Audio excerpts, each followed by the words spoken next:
આદિવાસી આદિવાસી કોને કહેવાય? આપ સૌ તો જાણો છો, પણ જેને નથી ખબર, આદિવાસી ઈ છે કે દુનિયામાં પૃથ્વીમાં કાંઈ નતું ત્યારે પણ આદિવાસી હતા. દુનિયાની અંદરમાં કાંઈ નહીં રહે તો પણ આદિવાસી રહેશે.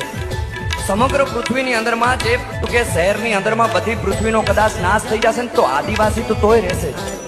ઈ આદિવાસી છે. આદિવાસી કહેવાય જ એટલે છે કે આદિ અનાદિથી ચાલે આવે છે, એટલે આદિવાસી છે. અને આદિવાસી જેવો પ્રેમ કોઈ જગ્યાએ ન મળે. ડાંગ વિસ્તારની અંદરમાં સૌથી વધારે જો મને કોઈ પ્રેમ મળ્યો હોય તો ડાંગ વિસ્તારની અંદરમાં મળ્યો છે.